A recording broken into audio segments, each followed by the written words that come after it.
mudanças que têm impacto direto no físico do brasileiro. É uma coisa que me chateia muito, é quando me chamavam de chupeta de baleia. É chato. Segundo Sérgio Riso, professor de desenho, o padrão atual de beleza do brasileiro nasceu na Grécia. O grego estabeleceu um ideal de corpo. Esse corpo grego é o corpo idealizado porque é o reflexo do corpo divino. É um corpo em flecha, é um corpo orgulhoso, é um corpo atlético, belo. Em alguns momentos da história, como na Idade Média, o corpo obeso significava riqueza, bem-estar, conotação positiva que também está presente nos quadros de Rubens, expoente do Barroco. São mulheres que exibem seus corpos para receber as luzes e se orgulham disso. Mas hoje, esse corpo cheio é visto bem diferente. As pessoas não se conformam muito com isso. Elas acham que a gente tem que estar sempre fazendo dieta, sempre procurando atingir esse padrão de beleza que foi determinado por alguém que eu não sei quem. Nossa sociedade cobra essa magreza, né? Antigamente aceitava-se, né? Era bonito a mulher que tinha uma barriguinha, que era mais rechonchuda. E hoje o padrão de beleza na nossa cultura modificou bastante, né? O que é bonito é Gisele Bündchen, que é magrinha, alta. Né? Fugindo desse padrão, você já está feia. O meu sonho é ser magro, poder entrar numa loja, comprar uma roupa adequada, você não precisar ficar experimentando as roupas mais cruéis que tem. Você já viajou do lado de alguém dentro de um ônibus, um gordinho? A pessoa vai assim, ela vai torta. É terrível. Então, você sendo magro, você evolui para a vida. E o Brasil ainda não conseguiu resolver as distorções do sistema tributário, que penaliza de forma diferente pobres e ricos.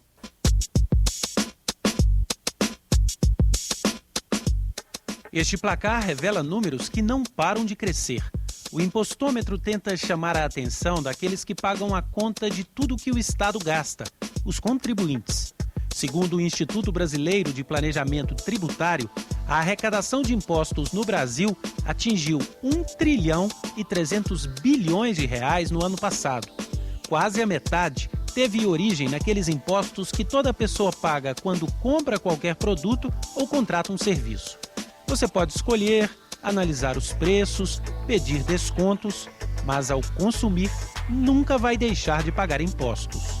Eu estou vendo que o preço aqui está na faixa de R$ 89, né? E eu queria saber quanto de imposto que eu pagaria nessa mochila. Na mochila de R$ 89 que comprou para o neto, o seu Antônio pagou 32 de impostos. Como a maioria das pessoas, ele nem imagina o que está por trás do preço de um produto. Eu precisaria que tivesse maior clareza, né, do governo com relação ao povo. Eles não perguntam nada, simplesmente eles criam uma taxa e um imposto e saem cobrando. ISS, ICMS, IPI, COFINS. Sei que tem embutido, mas a gente nunca sabe quanto. Até os produtos da cesta básica vêm carregados de tributos. No caso do arroz e do feijão, são 15% de impostos. No macarrão, a tributação chega a 18%. O preço do açúcar leva embutido 30% em impostos. Segundo o DIEESE, no mês de janeiro, a cesta básica custou em média no Brasil R$ 233. Desse valor, cerca de R$ 70 são impostos. É bem difícil a gente saber quanto que paga. Ninguém tem noção, assim, acho que exatamente disso. Nosso imposto, muitas vezes, se a gente levar em consideração o fabricante e o intermediário, a gente está pagando quase 75% a mais do que realmente vale o produto. É verdade. O Brasil é um dos países que mais tributa o consumo, ao contrário do modelo tradicional, que cobra mais impostos sobre a renda. Os impostos sobre a produção e o consumo representam 48,7% da arrecadação do Estado brasileiro, enquanto somam 31,5% em média nos países desenvolvidos. O imposto de renda garante apenas 20,5% da arrecadação do Brasil. Nos outros países, responde por 37%. Mesmo sem mudanças no modelo tributário, existem formas de compensar o contribuinte pelo excesso de impostos pagos no consumo. Alguns estados já adotam experiências como o programa Nota Legal, instituído pelo governo do Distrito Federal. Quando faz compras em diferentes segmentos do comércio, o consumidor registra o número do CPF na nota fiscal. Os valores acumulados garantem créditos para o pagamento de outros 2 impostos, o IPTU e o IPVA. Desde que o programa foi lançado no final de 2009, já foram concedidos R$ 81 milhões em créditos para os contribuintes. Imposto que já havia sido pago no consumo e é compensado em outros tributos. Eu não acreditava nisso, aí outras pessoas vieram, não, funciona e tal, eu entrei no site, vi que tinha alguns descontos já, consegui passar para o IPVA do carro e na verdade é falta de conhecimento mesmo. O Estado também sai ganhando. Como incentiva os consumidores a exigirem a nota fiscal, o programa combate a sonegação e aumenta a base de contribuintes para as empresas. Com o Nota Legal, a arrecadação de ICMS no Distrito Federal aumentou em até 20%, dependendo do segmento do comércio. Eu acho que a única maneira de a gente ver algum retorno é esse tipo de iniciativa, porque se você vê bem retorno de saúde, educação, segurança, lamentavelmente a gente não tem nenhum, né?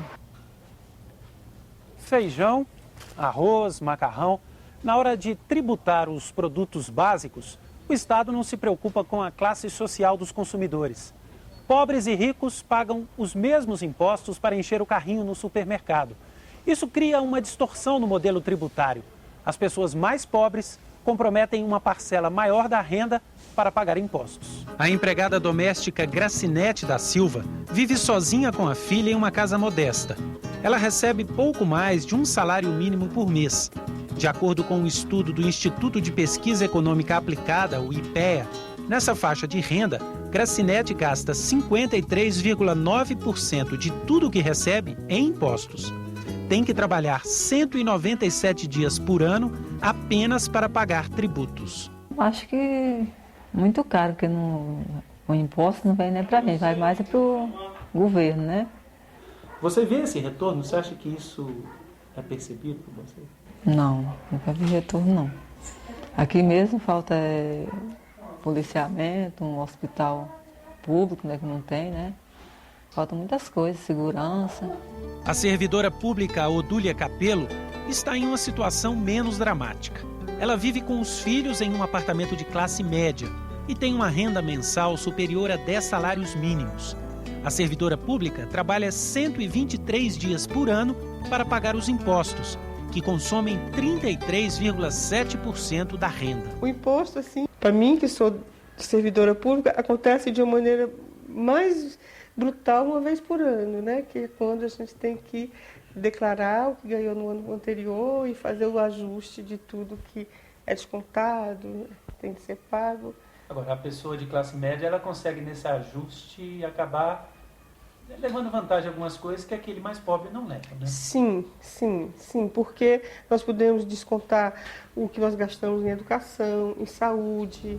Gracinete e Odúlia representam a distorção do modelo tributário brasileiro. Um problema que os especialistas chamam de regressividade na cobrança de impostos. Ou seja, quanto maior a renda, menos se paga.